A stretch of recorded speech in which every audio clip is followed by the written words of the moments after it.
আমরা এখন সরাসরি দেখে নেব সুজন চক্রবর্তীর প্রতিক্রিয়া। 25,000-এর বেশি যাদের চাকরি খারিজ হলো, এটা একটা ভয়ঙ্কর ইঙ্গিত দিচ্ছে।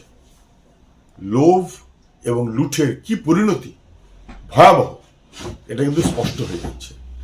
মমতা ব্যানার্জি এবং তার দলের লোভ এবং লুঠ এই করতে গিয়ে বেআইনি কাজ হলো, দুর্নীতির কাজ হলো, এবং শেষমেশ সুপ্রিম কোর্ট পর্যন্ত ঘুরে কার্যত চাকরিটা খারিজ হলো। যাদের চাকরি খারিজ হলো তার মধ্যে একটা অংশ জেনুইন। কি করবেন তারা? এখন তাদের বয়স বেড়ে গেল, তারপর তাদের কি হবে? যারা কাজ করছিলেন লুঠে টাকা দিয়ে, তাদেরও বয়স বেড়ে গেল, তারা অন্য কোনো কাজ করতে পারতেন, বয়স বেড়ে গেল, তারাও বিপদের মধ্যে পড়লেন। দায় কিন্তু মমতা ব্যানার্জি, দায় অন্য কারণ না। সরকারের দুর্নীতির অপরাধের শিকার হলেন এরা।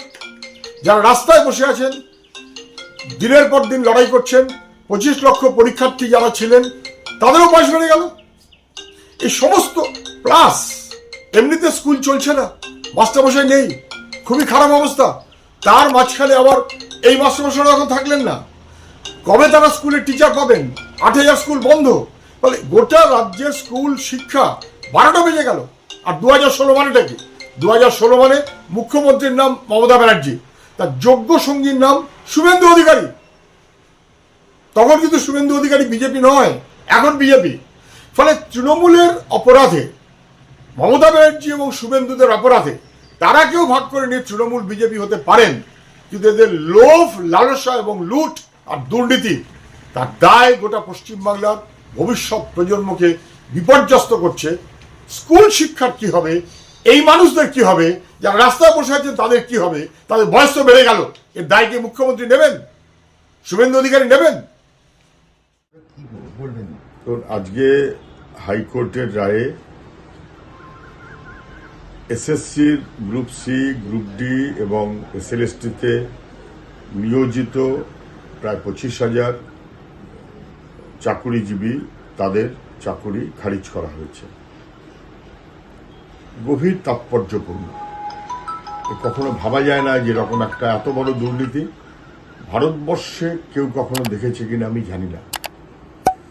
25 লক্ষ পরীক্ষার্থী ছিলেন, তার মধ্যে 25,000 জেনুইন কেন, তার চেয়ে অনেক বেশি জেনুইন যোগ্য প্রার্থী ছিলেন, যাদের কেউ কেউ চাকরি পেয়েছেন, বড় অংশ রাস্তায় বসে আছেন 3 বছরের ওপর।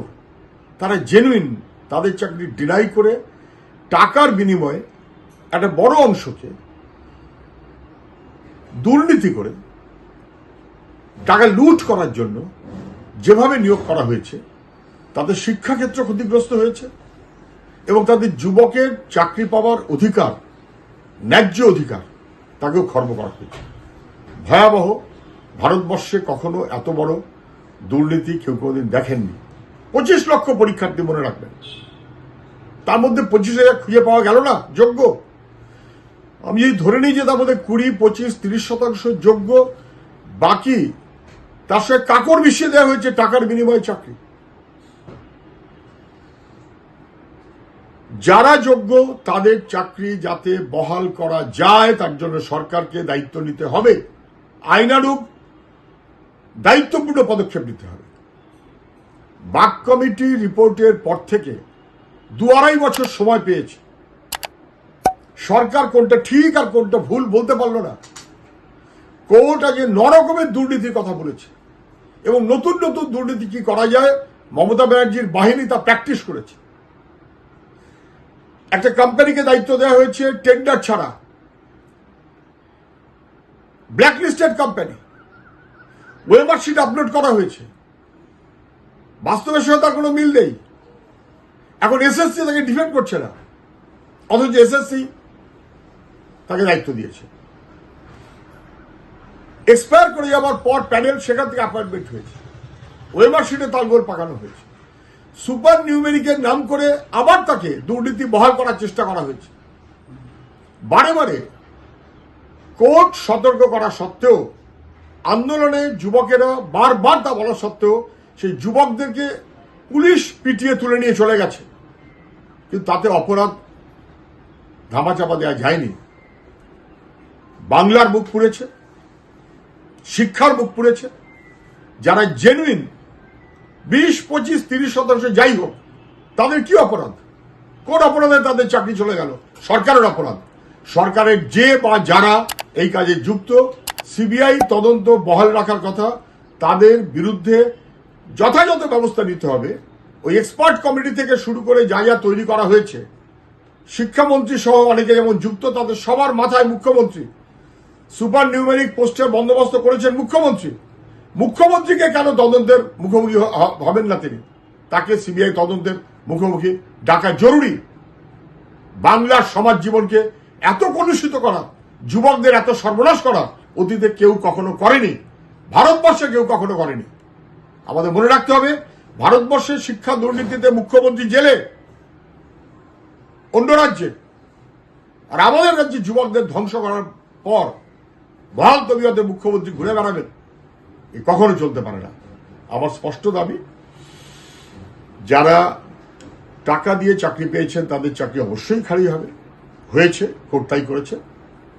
যারা জেনুইন তাদের জন্য বিশেষ ব্যবস্থা কি হতে পারে সেটা কোর্ট,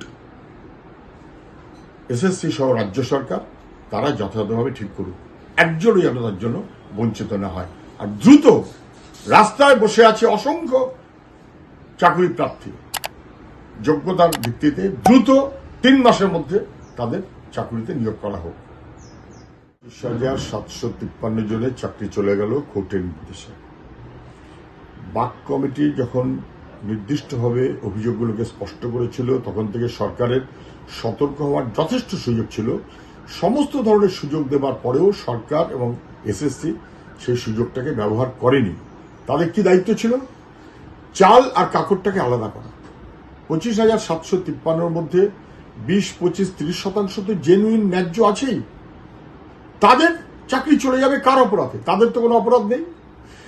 টাকার বিনিময়ে যাদের চাকরি দেওয়া হয়েছে তৃণমূল নেতাদের সুবিধার জন্য, লুট করার জন্য, তাদের অপরাধে জেনুইন যাদের চাকরি চলে গেল, আইনানুগভাবে তাদের চাকরি বহাল রাখার কি ব্যবস্থা হবে অবিলম্বে সরকারকে তা নির্দিষ্ট করতে হবে।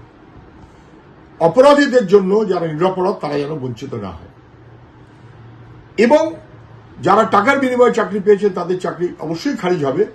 রাস্তায় বসে আছেন 3 বছর ধরে আন্দোলন করছেন বহু মানুষ, বহু যুবক জেনুইন, তাদের অবিলম্বে 3 মাসের মধ্যে সেখান থেকে নির্দিষ্টভাবে চাকরি দেওয়ার ব্যবস্থা করতে হবে। 25 লক্ষ পরীক্ষার্থী ছিলেন, ফলে পরীক্ষার্থীর কোনো অভাব নেই, তাদের যোগ্যতার কোনো অভাব নেই।